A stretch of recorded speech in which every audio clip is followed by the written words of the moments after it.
Okay, good morning. If there is a lesson that you might want to watch multiple times or have playing the examples while you're doing your homework, this might be the one. Today is, I would say, the most challenging lesson of the chapter, which is 8.4. You'll be able to handle it, but it's definitely something that you haven't done before. It can be slightly confusing at first, and it does involve a lot of algebra too. And also spatial orientation, fancy word for can you manipulate shapes in your head? All right, so let's see what this is all about. So here's your homework. Remember, pause the video because I'm going to move on quickly.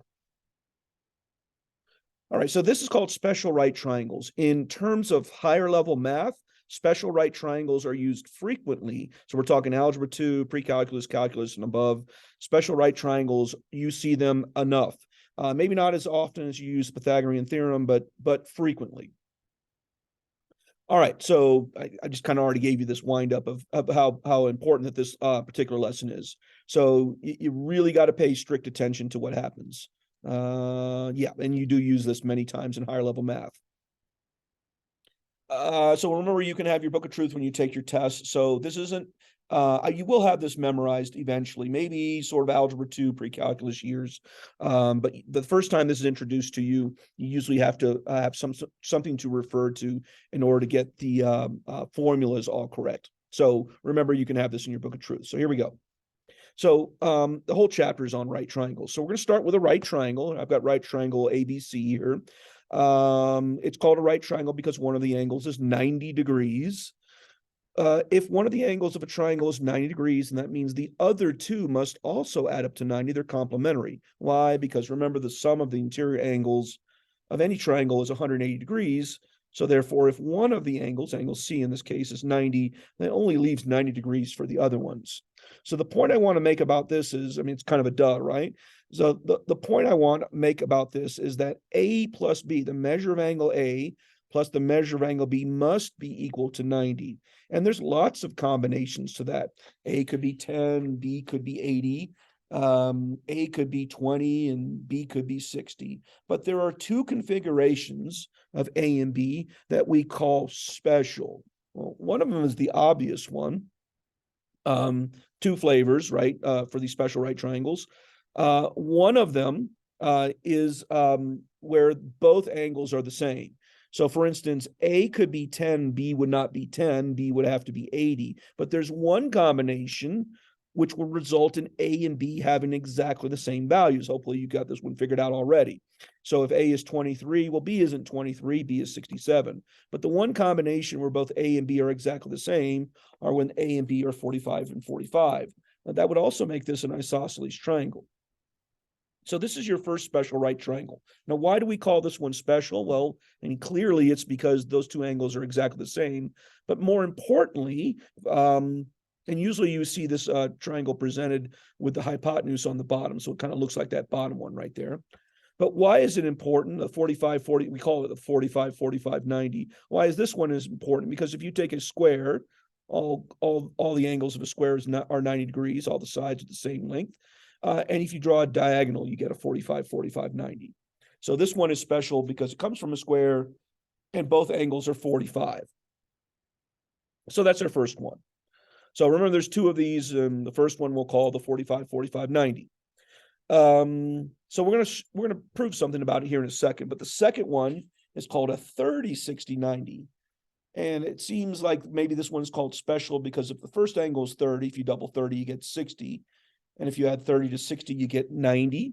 Well, yeah, that's why it's special, but it's also special, called a 30, 60, 90. This one is the second flavor because this one comes from an equilateral triangle. And remember, when you have an equilateral triangle, that's also equiangular, meaning all the angles are 60. And if we cut this angle or the equilateral triangle straight down the middle, well, if you cut a 60-degree angle in half, it's 30, and that's where the 30, 60, 90 comes from. So the 45, 45, 90 comes from a square, and the 30, 60, 90 comes from an equilateral or equiangular triangle. All right, so those are our two special right triangles. So now we're going to prove something about the sides of each one of these triangles. Now, a triangle has three sides, so we're technically going to get a formula for each one of these sides. 3 formulas for the 45, 45, 90, and 3 formulas for the 30, 60, 90.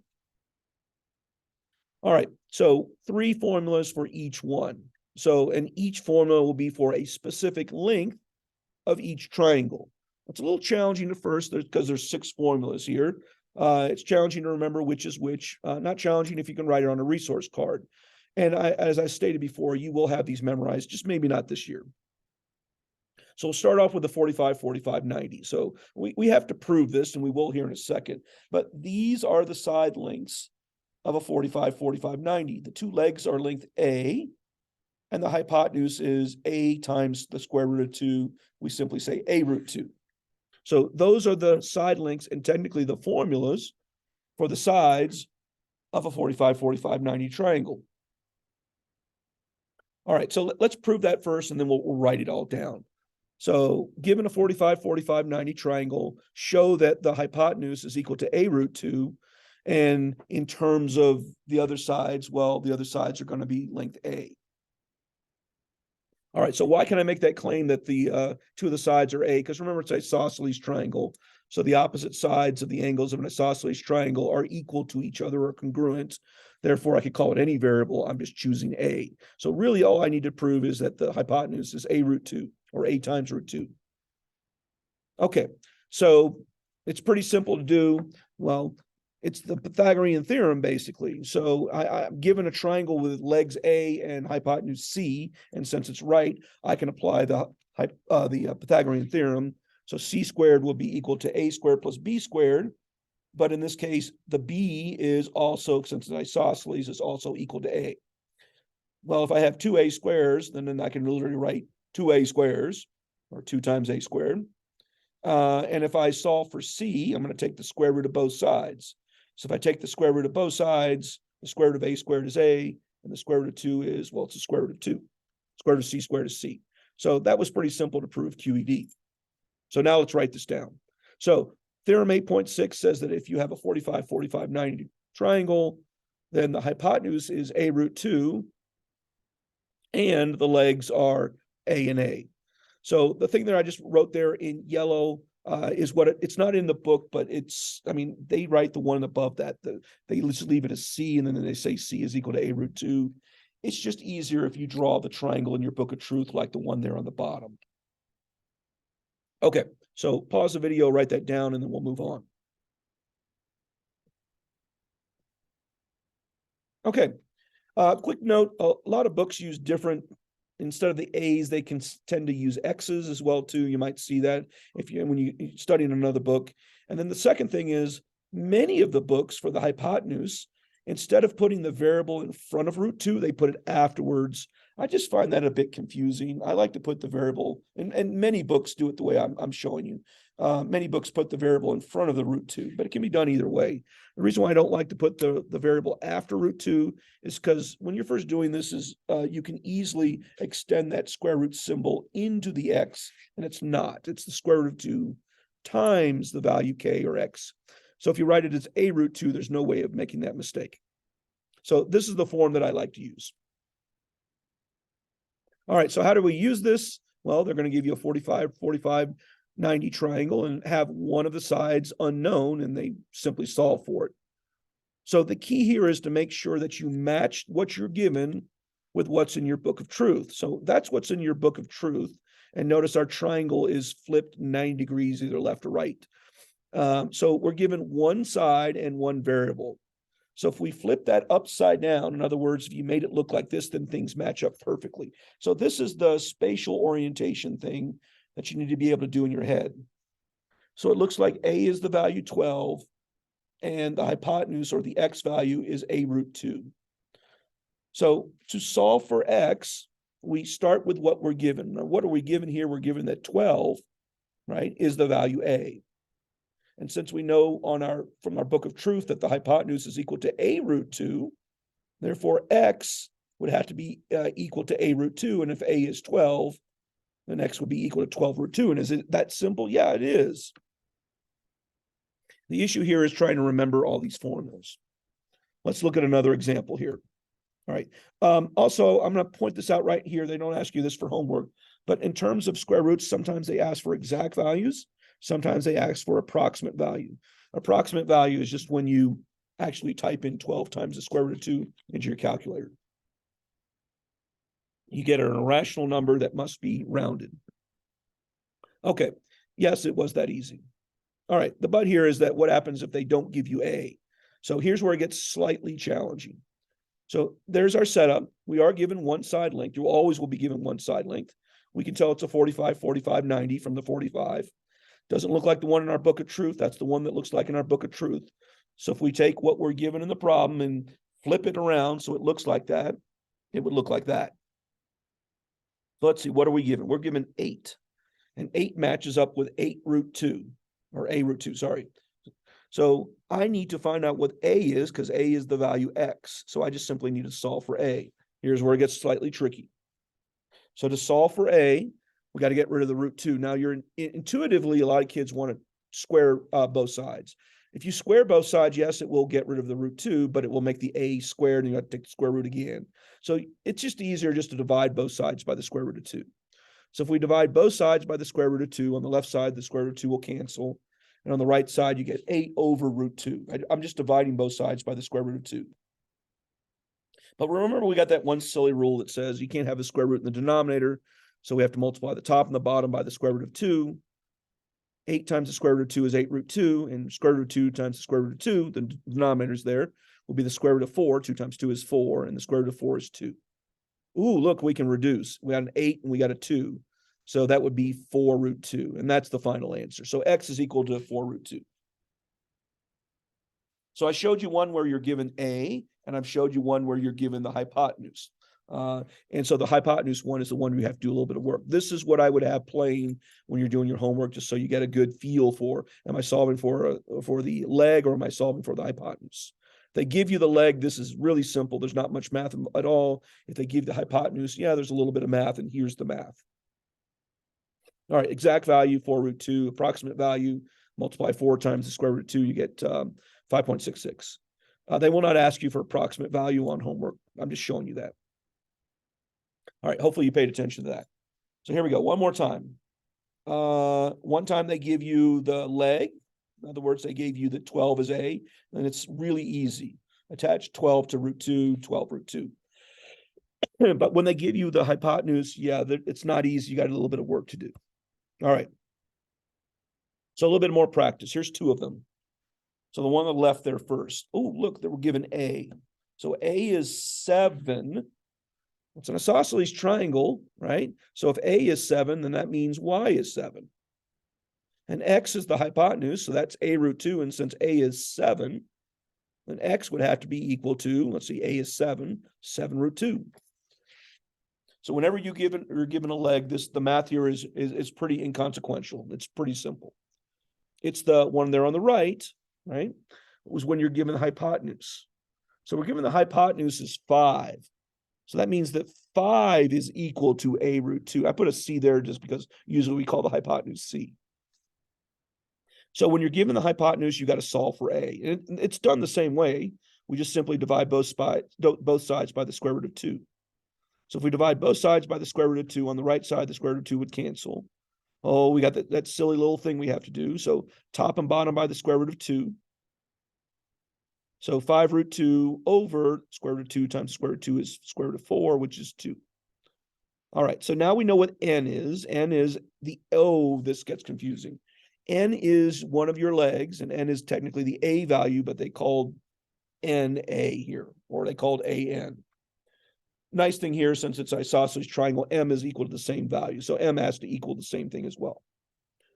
So is the math going to be the same each time? Yeah, you're going to be dividing both sides by the square root of 2, and then you're going to multiply top and bottom by the square root of 2. All right. So the next special right triangle is called a 30, 60, 90.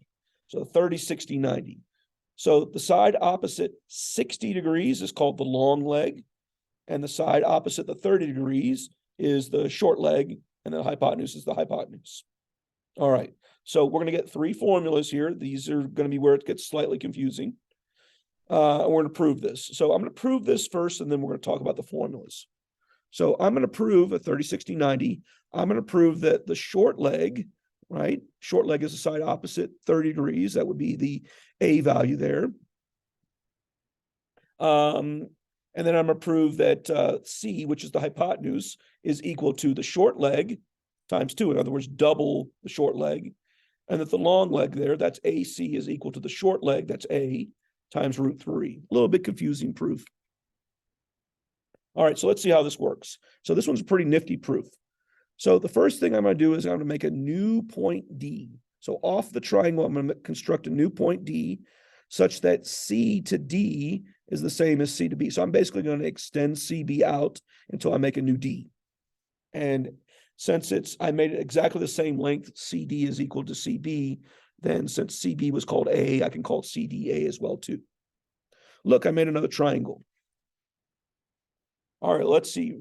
Well, intuitively, hopefully you get this sense that those two triangles are the same, but we got to prove that. Well, A is equal to A, so one tick mark for that. The 90-degree angle is equal to the 90-degree angle, right? So that would give us an angle. And then lastly, B, reflexive property. So therefore, by SAS, the two triangles are congruent. All right. If the two triangles are congruent, therefore, we can call out some CP/CTC. That means angle B is equal to angle D. That means they're both 60. That means that BAC, look at that angle, has got to be equal to DAC. And since BAC is 30 degrees, then that means the DAC must also be equal to 30. 30 plus 30 is 60. So all the angles there of the larger triangle are 60. That makes it equilateral. Equilateral triangles have equal angles. All right. Why is that important? Well, let's see. Now, if that is true, I can show that C, since an equilateral triangle, will be equal to A plus A. In other words, C is equal to 2A, and 2A's would be the short leg, and since A is the short leg. Okay, so first half of the proof is done. I just need to prove that the long leg would be AC, is equal to A times root 3. Well, I know I'm just looking at the black triangle, that A squared plus B squared is equal to C squared. And I know, that's Pythagorean theorem, solving for B, I just move the A to the other side, and that's just a little bit of subtraction. Well, I can tell you something about side C. Side C, we were just told, was equal to 2A's. That was that line there in the proof there, 2 lines above. C is equal to 2A. So if C is equal to 2A, and if I square 2A, I get 4A squared, right? So 4A squared minus A squared is 3A squared. And then I'm going to take the square root of both sides. So I'm going to get B, that's the long leg, is equal to the square root of 3 times A, or A root 3. Woo, that was a long way to go, but that's the proof of it. All right, if you're slightly confused, the proof was the proof. We'll pull it together with the formulas. So theorem 8.7 deals with a 30, 60, 90 triangle, and you get 3 formulas. So there on the right is what you probably need to write down. So the side opposite 30 degrees is called A. The hypotenuse is 2A's. That's the thing we just did in the proof. And the last thing we did in the proof was we showed that the long leg, that's AC, is equal to A times the square root of 3. So if there's one that students screw up, it's this one. Most students think that because on the 45, 45, 90, the square root symbol went on the hypotenuse. On the 30, 60, 90, that's not the case. So pause the video, write this down, and then we'll do some problems. All right, the short leg, remember, is A. The medium leg, or the longer leg, is equal to A root 3, and the hypotenuse is double A. All right, so what will the problem look like? Remember, they're always going to give you one side. You need to match that side up with what's in your book of truth. If we flip that one straight up, then that means that 6 is equal to A. Oh, joy, this makes life easy, because if you know what A is, you know all the sides. That means that X, which is the hypotenuse, is double A. And if A is 6, then it means X is 12. Let's see, the long leg there, that's AC. AC looks like it matches up with Y. So Y is equal to A root 3. And since A is 6, then Y is 6 root 3. So just like the 45, 45, 90, if they give you A, life is grand. I mean, there's really little math involved here. You got to double it to find the hypotenuse. The challenge here is if they give you the hypotenuse or they give you the long leg. We'll do one of each. All right. Remember, there's an exact and approximate value. All right. If the numbers aren't sweet, this can get, mathematically speaking, you get a little messy. So here we go. So there's my 30, 60, 90. Let's see, what did they give me? They gave me an 8, and that matches up with a root 3. So that means that 8 is a root 3. In other words, the x value there is the a, but I need to solve for a, and I don't know what a is. They do give me 8, and 8 is equal to a root 3. So same as the 45, 45, 90, divide both sides by square root of 3. And then we got to do that trick. So this time we're not multiplying the square root of 3. We're multiplying by the, square root of 2. We're multiplying by the square root of 3. So we get 8 root 3 over the square root of 9. 3 times 3 is 9, which is 3. Okay, so that's what x slash a is. So anywhere I see an x or an a, I'm going to replace it with 8 root 3. Well, that would be the y value. So the y value is the hypotenuse. The hypotenuse is double the a or the x value. If I double 8, I get 16, right? I get 16 root 3 over 3. Remember that 2 just gets multiplied by the 8, not the 3's or the root 3.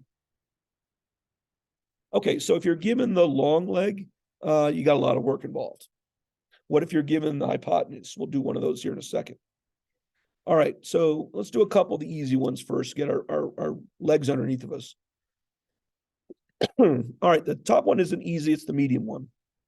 All right, let's see. So we're given, where's my special right triangle? So we're given that the a root 3 is equal to 7 root 3. So that's my setup, that's my start. A is equal to the y value. Don't know what a is yet, but I do know that a root 3 is equal to 7 root 3. Now we're going to solve for a. Ooh, this one's nice. If we divide both sides by the square root of 3, the square root of 3's would all drop off, so I know a is equal to 7. So all the a's are 7. So that means that y is equal to 7, and that means that x, which is 2 a's, double 7, 14. All right.